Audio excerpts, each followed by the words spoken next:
বিশালগড়ের উত্তর রাউতখোলা মাদ্রাসায় ফের এক ছাত্রের আত্মহত্যার চেষ্টা ঘিরে চাঞ্চল্য ছড়িয়েছে।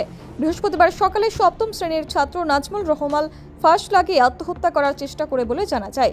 গুরুতর অবস্থায় তাকে প্রথমে বিশালগড় হাসপাতাল এবং পরে জিবি হাসপাতালে স্থানান্তর করা হয়েছে। বর্তমানে সেখানে চিকিৎসাধীন অবস্থায় মৃত্যুর সঙ্গে পাঞ্জা লড়ছে সে।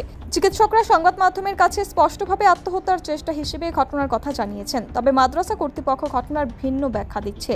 সাংবাদিকরা ঘটনার বিস্তারিত জানতে মাদ্রাসায় পৌঁছলে অভিযোগ ওঠে ভেতর থেকে গেট বন্ধ করে দেওয়া হয়েছে এবং সংবাদকর্মীদের ভেতরে প্রবেশ করতে বাধা দেওয়া হয়।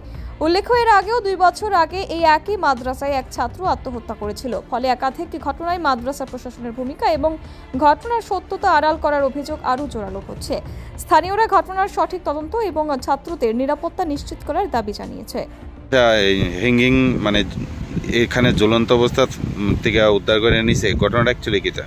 এরকম কোনো ঘটনা আমি শুনছি না। আসলে আমি দূরে শুনছি একটা বাচ্চা শ্বাস মারছে, শ্বাসকষ্ট হয়েছে, বাচ্চাটা হাসপাতাল নিছে, এতটুকু জানি। বাচ্চাটার নাম কি? নামটা আচ্ছা, এটা কোন মাদ্রাসা? রামিয়া মাদানিয়া। হ্যাঁ, ছাত্ররা নাকি আত্মহত্যার চেষ্টা করেছে, ফাঁসি থেকে নামানো হয়েছে। এখন বাচ্চাটা কোথায় আছে? এখন বাচ্চাটা আমি যেদূর জানি যে বাচ্চাটা জীবিত আছে। আচ্ছা, বয়স কত? কোন ক্লাসে পড়ে? 7 এই মাদ্রাসাতে এখানেই পড়ে? এর বাড়ি কোথায়? এই বাড়ি রাউতখোলা।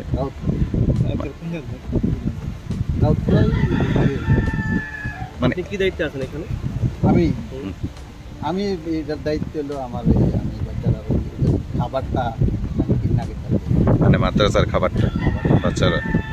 তাহলে আপনি কি কইতেছেন, মানে আত্মহত্যার কোনো ব্যাপার নাই? না না না না, আমি এরকম কোনো শুনছি না, এরকম কোনো। আপনি কি বাচ্চাটা দেখছেন? হ্যাঁ, আমি বাচ্চা দেখছি। আমি নিজে আমার গাড়িতে লয়ে গেছি। কোথায় লয়ে গেছিলেন? আমি হাসপাতাল লয়ে গেছি। হাসপাতাল থেকে কি করছে? হাসপাতাল থেকে রেফার দিল জিবিতে, এর দূরে থেকে আমি আবার। আমার নাম আব্দুল কাশেম। কিন্তু ডাক্তারের যে বক্তব্য, ওর গলাতে ফাঁসি দিতে গিয়েছে, মানে তারে ঝুলন্ত অবস্থা। আপনি কি গাড়ি নিয়ে এসেছেন? মানে যে মাদ্রাসাতে বাইর করার সময় আপনি ছিলেন না?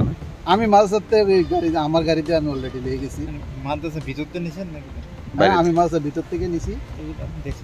না না না, হ্যাঁ, কেন প্রায় সময় আমি বাচ্চা কাচ্চা নেই, শ্বাসকষ্ট হয়, অনেক সময় জ্বরের অনেক রোগী আমি নিয়ে। ঠিক আছে।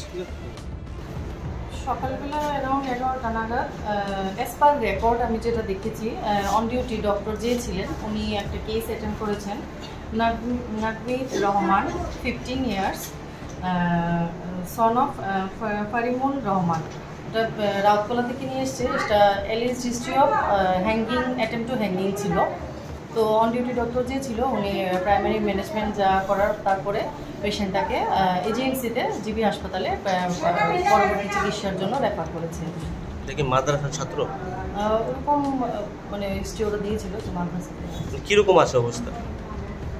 অ্যাকচুয়ালি যখন অ্যাটেন্ডিং ডক্টর ট্রিটমেন্ট করার পর পেশেন্টটাকে একটু কমপ্লিকেশনস হয়েছে, তারপর পেশেন্টটাকে রেফার করেছে। Bureau report, PV north east.